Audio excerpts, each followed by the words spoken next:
it's my honor to welcome three of the world's leading technology CEOs. And in the case of Larry Ellison, it's well beyond technology. He's sort of CEO of everything.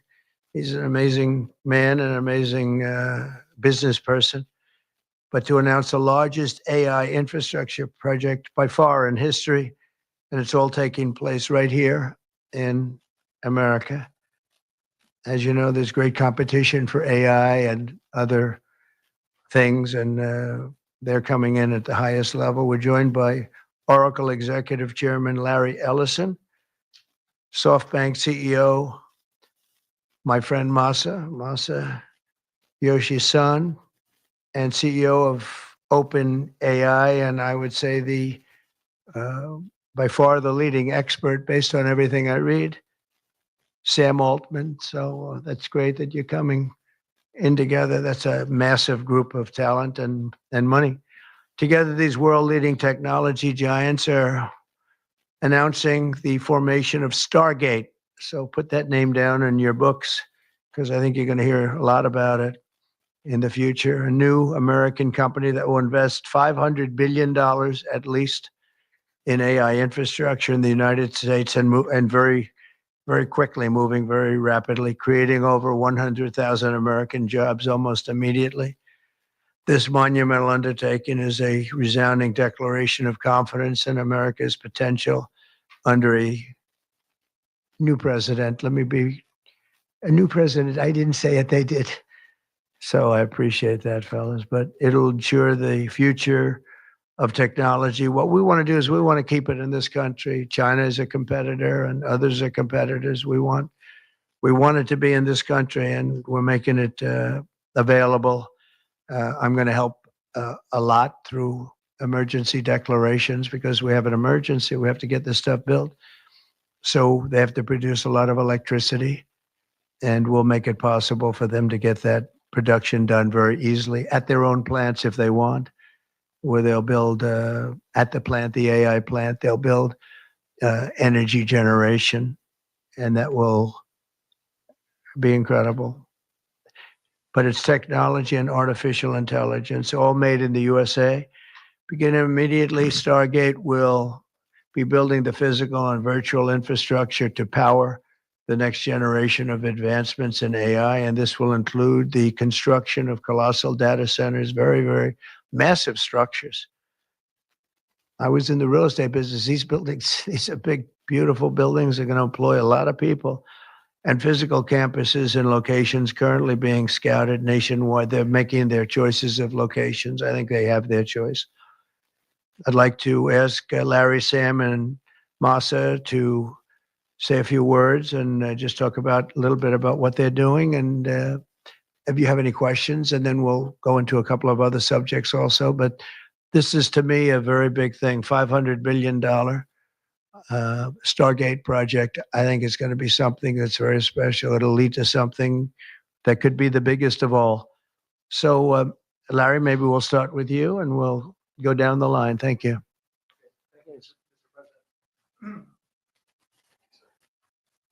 Thank you, Mr. President. We certainly couldn't do this without you. It would simply be impossible. AI holds incredible promise for all of us, for every American. We've actually been working with OpenAI for a while, and with Masa for a while. The data centers are actually under construction. The first of them are under construction in Texas. Each building's 500,000 square feet. There are 10 buildings currently being built, but that will expand to 20, and other locations beyond the Abilene location, which is our first location. The kind of applications that we're building, to give you an idea, maybe the most charismatic and the one that I think touches us all is electronic health records. Not just maintaining electronic health records, but by looking at electronic health records, understanding the condition of the doctors, better understanding the condition of their patients, and being able to provide healthcare plans that are much better than they otherwise would be. A doctor in Indian River Reservation would be able to see how a doctor at Memorial Sloan Kettering would treat the patient, or a doctor at Stanford would treat the patient. We actually provide all of that information, all of that guidance to the doctors who are treating cancer patients or patients with any other kind of disease, made possible by AI. I'm not going to take a lot of time. I'm going to pass it to Maha, but this is a very exciting program for Oracle to be a part of. Thank you. Oh, thank you. That really helped. That's good. That's great. I feel tall now. Thank you.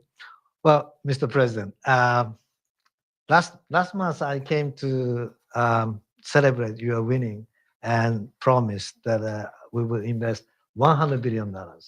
And you told me, oh, Maha, go for 200. Yeah. Now I came back with 500. Because this is the, as you said yesterday, this is the beginning of golden age of America. This is one great example, I think, right? We wouldn't have decided to do this. I think so. This is the beginning of golden age. We wouldn't have decided unless you won. And yesterday we agreed, we signed to make this happen because of this day. So we would make this happen. We would immediately start deploying $100 billion with a goal of making $500 billion within next 4 years, within your term, right? Because of your success. So we are very, very excited to do this. And our partner is, of course, SoftBank, OpenAI, Oracle, and additionally investing partner with MGX. On top of that, we have the technology partner, NVIDIA, and of course, Microsoft has been very, very supportive to SAM and continue to support all our success. This is not just for business. As Larry said, this will help people's life. This will help solving many, many issues, difficult things that otherwise we could not have solved with the power of AI. I think AGI is coming very, very soon. And then after that, that's not the goal. After that, artificial super intelligence will come to solve the issues that mankind would never, ever have thought that we could solve. Well, this is the beginning of our golden age. Thank you very much. Thank you very much. Fantastic. Sam. I don't have too much to add, but I did want to say I'm thrilled we get to do this in the United States of America. I think this will be the most important project of this era. And as Maha said, for AGI to get built here, to create hundreds of thousands of jobs, to create a new industry centered here, we wouldn't be able to do this without you, Mr. President. And I'm thrilled that we get to. I think it'll be an exciting project. I think we'll be able to do all of the wonderful things that these guys talked about. But the fact that we get to do this in the United States is, I think, wonderful. So thank you very much. Could you just say one word? I hear so many positive things about what it's going to do for medical research and for solving things, cancer and all the different problems. How will AI help us with the fight against the various problems, diseases, etc.? These guys can maybe share more about some of the work they're doing there. I think they'll jointly be some of the leaders about driving progress here. But I believe that as this technology progresses, we will see diseases get cured at an unprecedented rate. We will be amazed at how quickly we're curing this cancer and that one and heart disease, and what this will do for the ability to deliver very high quality healthcare, the costs, but really to cure the diseases at a rapid rate, I think will be among the most important things this technology does. Okay, great. Very good. Thank Can you. I speak and answer that question? So we're currently working on. Should I step on this? Okay. All right. No. I'm not that tall. I'm not that tall. You look even better. Thank you, Mr. President. One of the most exciting things we're working on again, using the tools that Sam and Masa are providing, is a cancer vaccine. It's very interesting. It turns out, I'll be quick, all of our cancers, cancer tumors, little fragments of those tumors float around in your blood. So you can do early cancer detection. If you can do using AI, you can do early cancer detection with a blood test. And using AI to look at the blood test, you can find the cancers that are actually seriously threatening the person. So we can, again, cancer diagnosis using AI has the promise of just being a simple blood test. Then beyond that, once we gene sequence that cancer tumor, you can then vaccinate the person, design a vaccine for every individual person to vaccinate them against that cancer. And you can make that vaccine, that mRNA vaccine, you can make that robotically, again, using AI in about 48 hours. So imagine early cancer detection, the development of a cancer vaccine for your particular cancer aimed at you, and have that vaccine available in 48 hours. This is the promise of AI and the promise of the future. Great, thanks.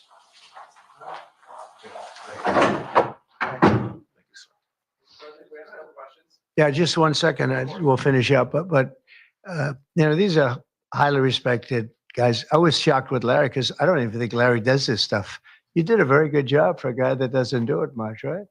But he's so respected, and the group, and it's really an honor. But for Larry to be here and do this is very unusual because he doesn't do this stuff. He doesn't need it. He does, and you don't need it, do you? Huh? You don't need it. But I think it's an honor to the country. It's a great honor that this group, these are the top people, that they're going to do it, and they're going to do it here, and we're going to make it as easy as it can be. A $500 million Stargate project comes in addition to a separate pledge between $100 and $200 billion from, as we know, from Masa that we talked about before. Also, $20 billion from DMAC, which was great, and we have many others that are coming. Some I just announce it. It's easier, but with some, I know them, and they're so highly respected. I'd rather do it this way. Many would like to do it this way, but we're letting the world know what's happening. This is money that normally would have gone to China or other countries, but in particular China. In total, before the end of my first full business day in Washington in the White House, we've already secured nearly $3 trillion of new investments in the United States, and probably that's going to be 6 or 7 by the end of the week.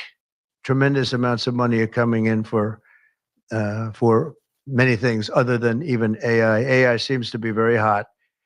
It seems to be the thing that a lot of smart people are looking at very strongly. And our country will be prospering like never before. I think that's true. And it's going to be the golden age of America. As I say, yesterday we had the most ambitious, action-oriented day of any administration in history. No, there's never been a first day like yesterday, as you know. I signed a sweeping slate of executive orders to stop the invasion of our borders. I launched a government-wide effort to defeat inflation and bring down the cost of daily life and bring down the cost of energy, magnificently bring it down. And when energy comes down, Larry, I'd say generally speaking, when energy comes down, everything else comes down. The prices of food and the prices of everything else come down. Energy is that's the big baby. And we declared a national energy emergency to drill, baby, drill, our term that we use. We're going to drill, baby, drill like never before. We ended destructive DEI mandates across the federal government and returned our country to a merit-based system and a common sense system. As you know, the Supreme Court gave us a decision on merit, where things in this country can be based on merit now instead of a lot of different rules, regulations, and things that really put our country at a big disadvantage. We permanently stopped government censorship and restored free speech. That was signed yesterday. We renamed the Gulf of Mexico the Gulf of America. Sounds so beautiful, the Gulf of America. and returned the name of a great president, William McKinley, to Mount McKinley. They took off the name. And he was actually a great president. He was a very, very successful businessman. He ran for governor of Ohio. He won and did a great job as governor, ran for president, and he won. He was assassinated ultimately in his second term, unfortunately. But he was the tariff king, and I don't think he was as bad as I am. I think I believe in him even more than him, but he believed in him very strongly. And he raised massive amounts of money. Our country was at its richest from 1870 to 1913. We had the most. That was when we were the richest, relatively speaking. We were the richest during that period of time. That was tariffs from other countries. And our administration's moving with unprecedented urgency and speed to confront every single crisis facing us, and we'll get the job done. And again, I want to thank Sam and Masa and Larry for being here. It's an honor to have them. And we'll take a few questions if you want. Some of the executive orders, you would agree that it's never acceptable to assault a police officer. Sure. Right? So then if I can, among those you pardoned, DJ Rodriguez, he drove a stun gun into the neck of a DC police officer who was abducted by the mob that day. He later confessed on video to the FBI and pleaded guilty for his crimes. Why does he deserve a pardon? Well, I don't know. Was it a pardon? Because we're looking at commutes and we're looking at pardons. Okay, well, we'll take a look at everything. But I can say this. Murderers today are not even charged. You have murderers that aren't charged all over. You take a look at what's gone on in Philadelphia. Take a look at what's gone on in LA, where people murder people and they don't get charged. These people have already served years in prison, and they've served them viciously. It's a disgusting prison. It's been horrible. It's inhumane. It's been a terrible, terrible thing. I also say this: you go to Portland, where they wrapped police officers, shot police officers, nothing happened to anybody. You go to Seattle, where they took over a big chunk of the city and people died. Portland, a lot of people died. Wait a minute. And you go also, take a look at Minneapolis, because I was there and I watched it. And if I didn't bring in the National Guard, that city wouldn't even exist today. People were killed and nobody went to jail. So these people have already served a long period of time, and I made a decision to give a pardon. Joe Biden gave a pardon yesterday to a lot of criminals. These are criminals that he gave a pardon to. And you should be asking that question. Why did he give a pardon to all of these people that committed crimes? Why did he give a pardon to the J6 Unselect Committee when they burned and destroyed all documents which showed that they did what was wrong, not me? Wait a minute. Why did they give a pardon to all of his relatives, his brother who made millions of dollars, to all these different people? He gave pardons. That's the question you should be answering. All right, go ahead. Yeah, please. If I can just follow up about your Steve, can I just follow up with that really fast? No. I just want to ask, go ahead. You said Tell us about your meeting with Speaker Johnson, Senator Thune. Did you reach any conclusion on this one big? Pretty much. I think we have a good situation now. It's been in some ways made simpler by Los Angeles because they're going to need a lot of money. And generally speaking, I think you'll find that a lot of Democrats are going to be asking for help. So I think maybe that makes it more one-sided. I think we're going to do very well. Look, we're going to take care of Los Angeles. I'm going there. I'm going to North Carolina, which has been abandoned by the Democrats. And I'm going to North Carolina, very importantly, first. I'll be there on Friday. And then I'm going from there to Los Angeles. And then I'm going to Nevada. And I'm really going to Nevada to thank them for the vote, because we won Nevada overwhelmingly. And that's usually a Democrat vote. And I just want to go there to thank the people of Nevada for the big vote. So we'll be making that. Yeah, please. The leaders of the Proud Boys and the Oath Keepers were free following their pardons yesterday. At the time back in 2021, you urged them to stand back and stand by. Is there now a place for them in the political conversation? Well, we have to see. They've been given a pardon. I thought their sentences were ridiculous and excessive. One of the guys took down a flag that was an anti-American flag, and he was given years in jail. I don't know the exact number, but he was given many years in jail. I thought it was very excessive. And at least the cases that we looked at, these were people that actually love our country. So we thought a pardon would be appropriate. Yeah.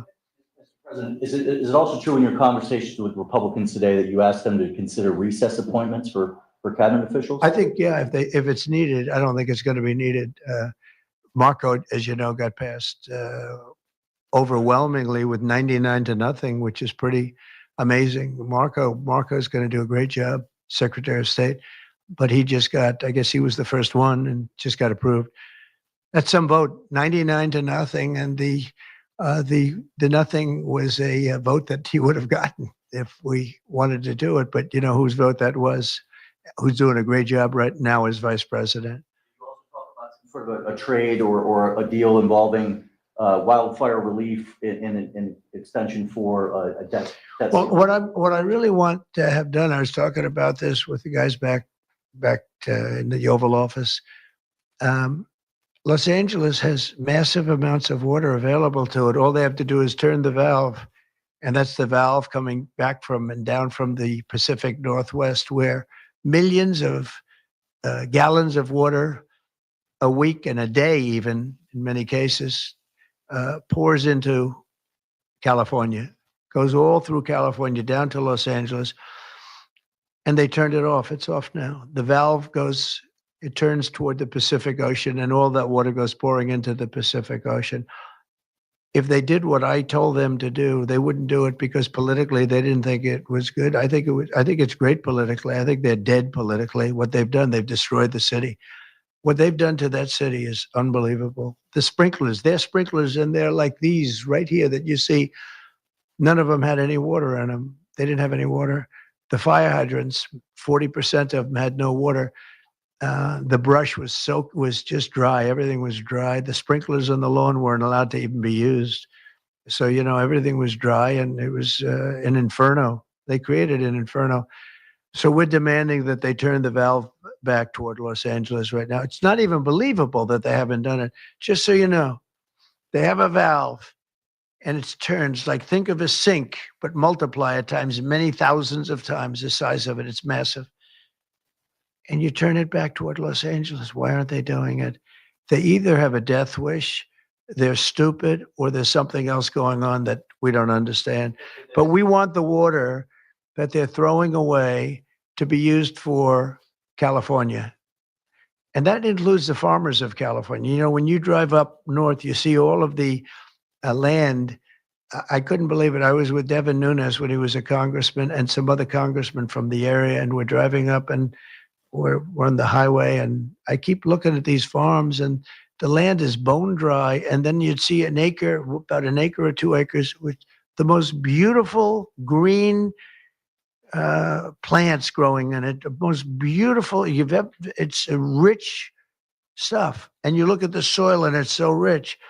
That soil is almost the equivalent to like Iowa soil. It's phenomenal.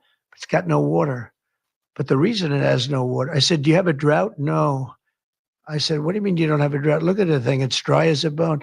The reason you have like an acre is because they say you can farm 1 acre, but no more, because they didn't want to waste water. But they throw the water into the Pacific Ocean. These people are crazy. So we're going to be issuing an executive order demanding that they immediately let that water come down through California. Farmers, even people living in Beverly Hills. Now, those people have been a lot of them are wiped out. Believe it or not, you know, they were having restrictions, Larry, you know about this. They wanted to restrict you to 38 gallons of water a day. That sounds like a lot, but it's not. When you're a rich person and you like to take a shower, 38 gallons doesn't last very long. And they have all this water, and it's really good water. Up high, Pacific Northwest, some comes in from Canada. A nice country, by the way, comes in from Canada, and it comes all the way through California, and they're restricting it. You even have the half pipes, you know, the half pipes, the cut pipes, big ones, bigger than this room, and they're going all the way down, and they're bone dry, and they could be loaded up with water. No, but isn't it incredible that they don't do it? And it's to protect the Delta smelt. It's a fish that's doing poorly anyway. But I said, how are you protecting the Delta smelt by not giving it water? It's a fish. It needs water. Nobody can answer that question. on TikTok, Mr. President? Well, let me do this first. Are you open to Elon buying TikTok? Say it. Are you open to Elon buying TikTok? I would be if he wanted to buy it, yeah. And on your inauguration. I'd like Larry to buy it too. I have the right to make a deal. So the deal I'm thinking about, Larry, let's negotiate in front of the media. The deal I think is this, and I've met with owners of TikTok, the big owners. It's worthless if it doesn't get a permit. It's not like, oh, you can take the US. The whole thing is worthless. With a permit, it's worth like $1 trillion. So what I'm thinking about saying to somebody is buy it and give half to the United States of America, half, and we'll give you the permit. And they'll have a great partner, the United States. And they'll have something that's actually more valuable because they have the ultimate partner, and the United States will make it very worthwhile for them in terms of the permits and everything else. But so think of it, you have an asset that has no value or has $1 trillion value. It all depends on whether or not the United States gives the permit. So what I'm saying is let the United States give the permit and the United States should get half. Sounds reasonable. What do you think?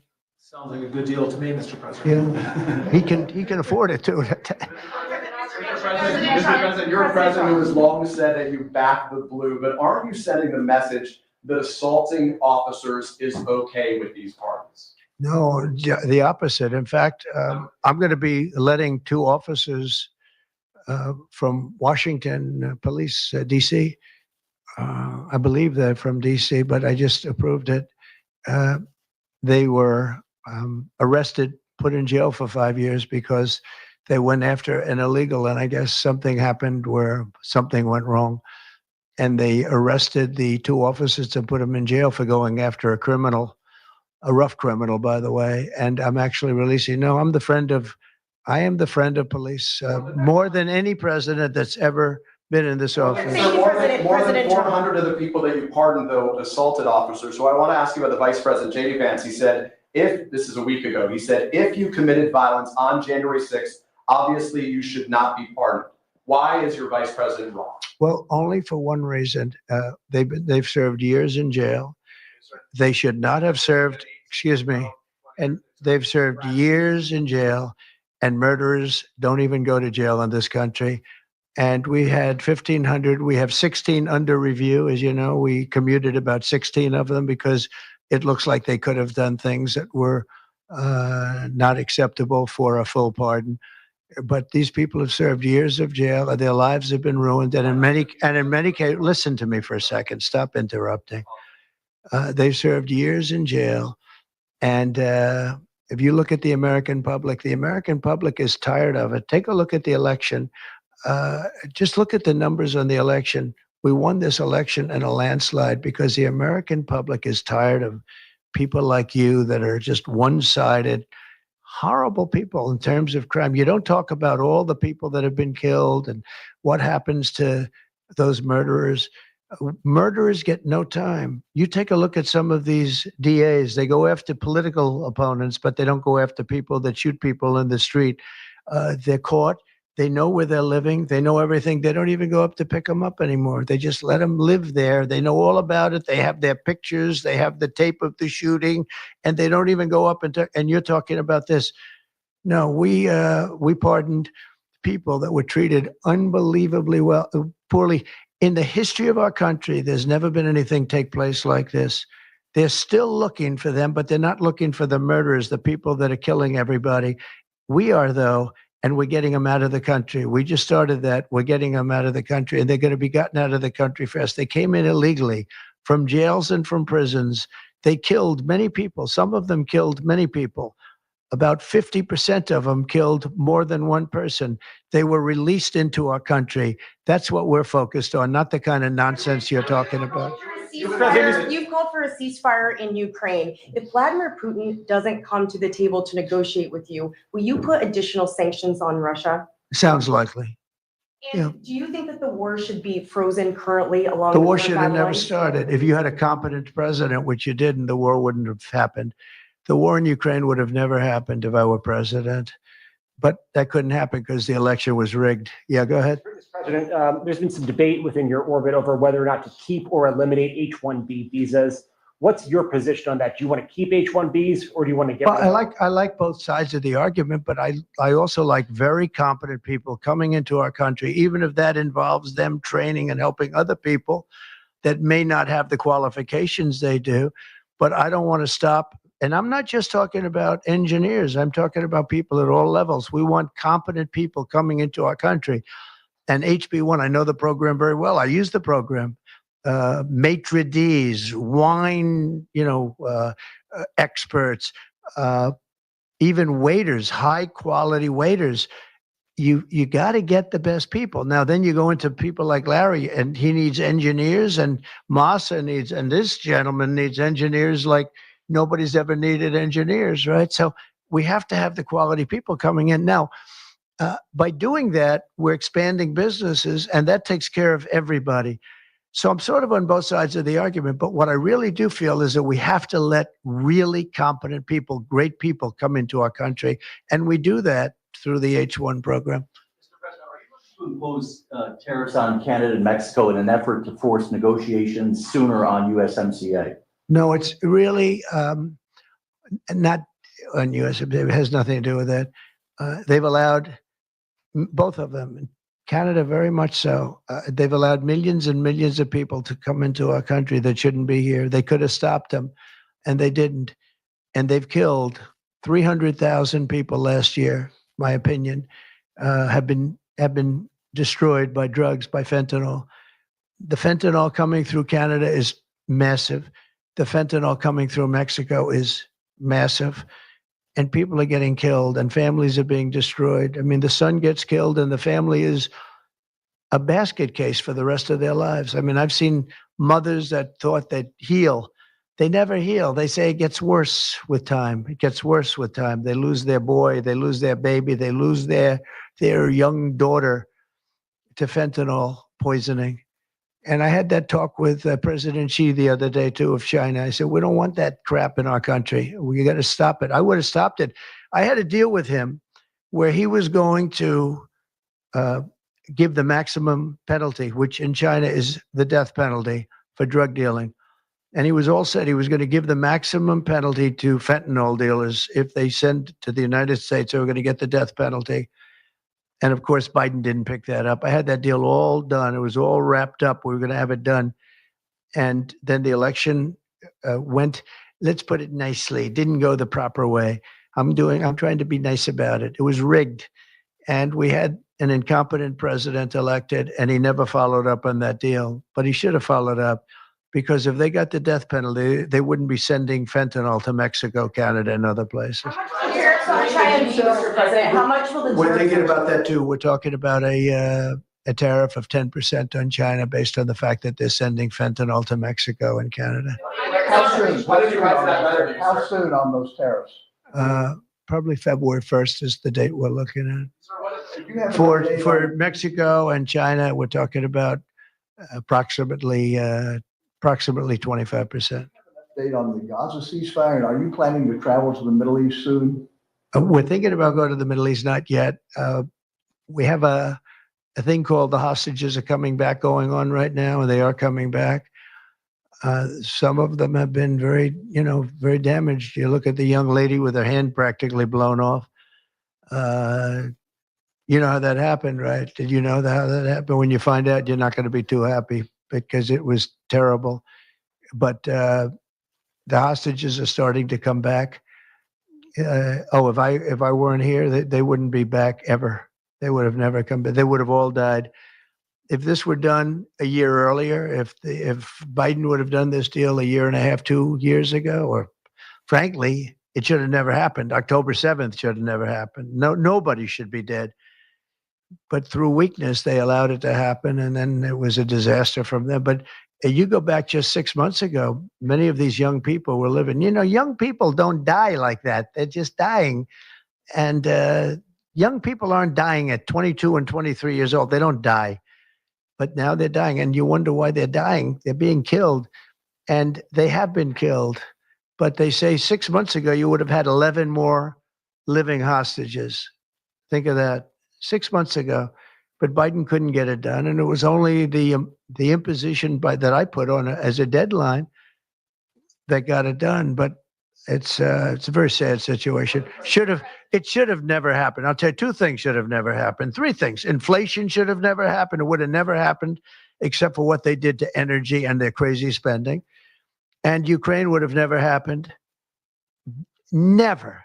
By the way, Russia never would have gone into Ukraine. I had a very strong understanding with Putin that it would have never, ever happened. He disrespected Biden. Very simple. He disrespects people.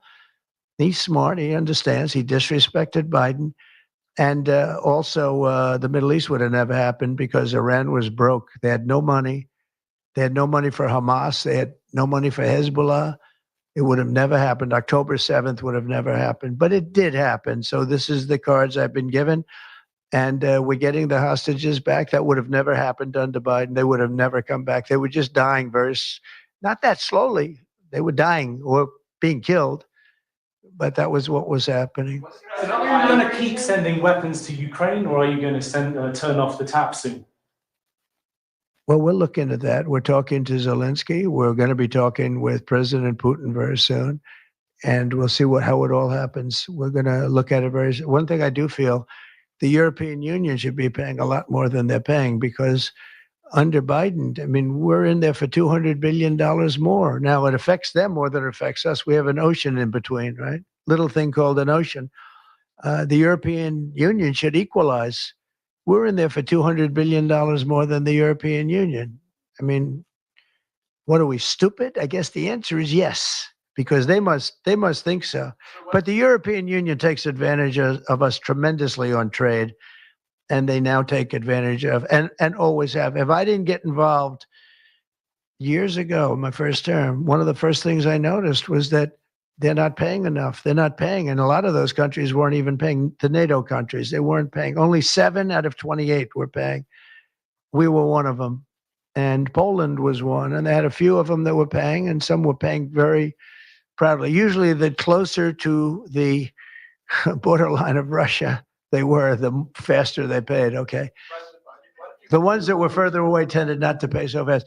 And one thing on that, I think they should lift their number not to 2%, but to 5%. NATO should be at 5%, not at 2%. 2% is ridiculous, yeah. The U.S. President Xi, in your conversation about Ukraine, you asked him to get involved in helping settle that. Can you tell us about that? I did, yeah. I said, you ought to get it settled, because he's not done very much on that. He's got a lot of power, like we have a lot of power. I said, you ought to get it settled. We did discuss it, yeah. Do you intend to continue selling products that benefit yourself personally while you're president? Well, I don't know if it benefited. I don't know where it is. I don't know much about it other than I launched it. I heard it was very successful. I haven't checked it. Where is it today? You made a lot of money, sir. How much? Several $billion, it seems like, in the last several days. Several billion? That's peanuts for these guys. So you talked about the letter from President Biden. Can you give us some sense, broadly speaking? Yeah, he wrote me a nice letter. I mean, I did open it last night. And I didn't know. Peter said, did you get the letter? I said, wait a minute, let's see the letter. It's sort of a tradition. You put it in the drawer, especially of the beautiful Resolute desk, right? And I opened the drawer, and there it was. It said to number 47. And it was a very nice letter. I mean, I could show it because I think it was a nice letter. Maybe I will. I think just basically it was a little bit of an inspirational type letter, you know, enjoy it, do a good job. Important, very important, how important the job is. But I think it was a nice letter. I think I should let people see it because it was a positive for him in writing it. I appreciated the letter. President, were security concerns at all a factor when deciding to move your inauguration indoors? No, not at all. No, not at all. It was just cold. Look, if we would have, you know, I just went out to the helicopter, right, we said goodbye. That's a tradition. As long as before it used to be a stagecoach, and then helicopters came along. But that's been a tradition. You go out and you do that. And we stood there for 10 minutes, and I'll tell you what, people would not have been able to get through that day. That was cold. It was sort of interesting. Don't let the sun fool you. Tell me something. sunny days can get very cold, can't they? Because that was so freezing yesterday. You couldn't have gotten through it. It would have been. And the answer is no, it wasn't security. With that being said, I thought the Capitol, the rotunda, was beautiful. 72 degrees, unbelievable sound. It's like being in an opera house. I could see people wanting to do it there rather than outside. Why did they remove John Bolton's security clearance, sir? Because I think there was enough time. It's we take a job. You take a job. You want to do a job. We're not going to have security on people for the rest of their lives. Why should we? I thought he was a very dumb person, but I used him well because every time people saw me come into a meeting with John Bolton standing behind me, they thought that he'd attack them because he was a warmonger. He's the one that got us involved, along with Cheney and a couple of others, convinced Bush, which was a terrible decision, to blow up the Middle East. We blew up the Middle East and we left. We got nothing out of it except a lot of death. We killed a lot of people. And John Bolton was, one of those guys, a stupid guy. But no, you can't have that for life. You shouldn't expect it for life. That meeting that you mentioned with President Zelensky, will that take place here? And when and where will you meet with? I don't know. I mean, look, President Zelensky would like to have peace.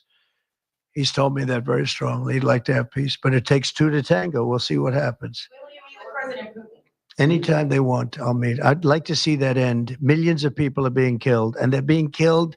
It's a vicious situation, and they're now largely soldiers. A lot of people have been killed in the cities. They look like demolition sites. Buildings, massive buildings bombed and coming down. The thing with Ukraine is that many more people died than you're reporting. You're not reporting the real numbers. And I'm not blaming you for that. I'm blaming maybe our government for not wanting to release those numbers. Many more people died than what you know about. When those big buildings come down and they say 2 people were injured, no. Many people, thousands of people are being killed. But the real killing now is on the war front. It's a very flat land. And the only thing that stops a bullet is somebody's body. And you have young soldiers. So Russia's lost about 800,000 soldiers now. Ukraine's lost about 600 or 700,000. I think the numbers are low that they're giving out. But they've lost massive numbers of young soldiers. And that war should stop. It's very flat. It's beautiful farmland, and it's flat and really beautiful in a different kind of a way, but they don't have any protection. The only thing that stops a bullet is a body. And those bodies are stopping a lot of bullets, and they're being decimated, both sides. Your conversation with President Xi, what did you tell him in terms of when to expect tariffs? And what can he do to avoid them? About which one? About tariffs? We didn't talk too much about tariffs, other than he knows where I stand. Look, I put large tariffs on China. I've taken in hundreds of billions of dollars. Until I was president, China never paid not 10 cents to the United States. With me, they paid $600 billion or so, or more than that even, of tariffs. And if I didn't do that, you wouldn't have a steel mill open in the United States right now. You wouldn't have one steel mill open in the United States. So what I did is I saved the steel industry. I saved other industries too with other tariffs. Other countries are big abusers also. It's not just China. China's an abuser, but the European Union is very, very bad to us. They treat us very, very badly. They don't take our cars. They don't take our cars at all. They don't take our farm products, essentially. They don't take very much. We have a $350 billion deficit with the European Union. They treat us very, very badly. So they're going to be in for tariffs. It's the only way you're going to get back. It's the only way you're going to get fairness. You can't get fairness unless you do that. But the European Union's treated us very badly. But essentially, everybody treats us badly. Everybody treats us badly. Yes, go ahead. Because we allow them to. Because we've had stupid people doing this, and we can't have. I'd like to have these 3 people negotiate for us, just for 1 week, and we'd be a rich country again. But we'll be rich. Mr. President, on AI data centers, will you rescind President Biden's executive order that opens up federal land? On which centers? will you rescind President Biden's executive order that opens up federal lands for data centers and energy production? No, I wouldn't do that. That sounds to me like it's something that I would like. I'd like to see federal lands opened up for data centers. I think they're going to be very important. Again, we have a lot of competition for that. So it's an honor to have these three great people, great CEOs and great geniuses, all three. It's an honor that they want to come to our country, but we're going to make it as easy as we can for them because other countries want them to. I'm going to have to go now. Thank you all very much. Thank you. Do you have TikTok on your phone? No, but I think I might put it there. I think I'll get it right now. By the way, again, we won the young vote. I think I won it through TikTok. So I have a warm spot in my heart for TikTok. Okay? Thank you. Thank you. Thank you, Mr. President.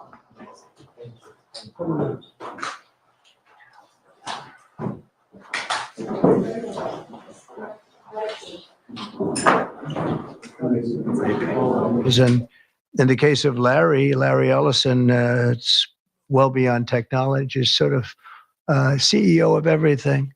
He's an amazing man, an amazing business person. But to announce the largest AI infrastructure project by far in history, and it's all taking place right here in America.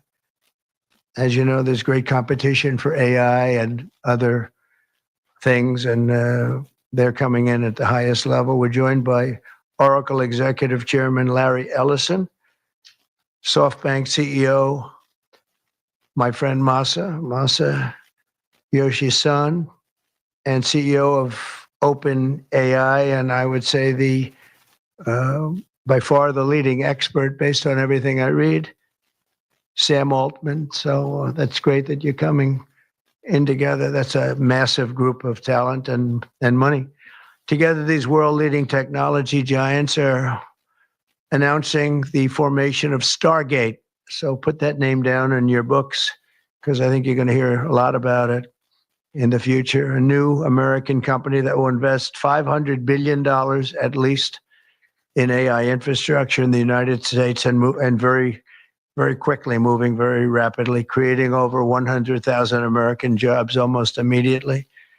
This monumental undertaking is a resounding declaration of confidence in America's potential under a new president. Let me be a new president. I didn't say it, they did.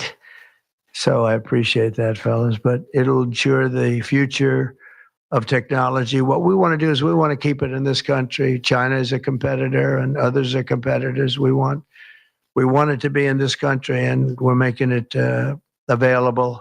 I'm going to help a lot through emergency declarations because we have an emergency. We have to get this stuff built. So they have to produce a lot of electricity, and we'll make it possible for them to get that production done very easily at their own plants if they want, where they'll build at the plant, the AI plant, they'll build energy generation, and that will be incredible. But it's technology and artificial intelligence, all made in the USA. Beginning immediately, Stargate will be building the physical and virtual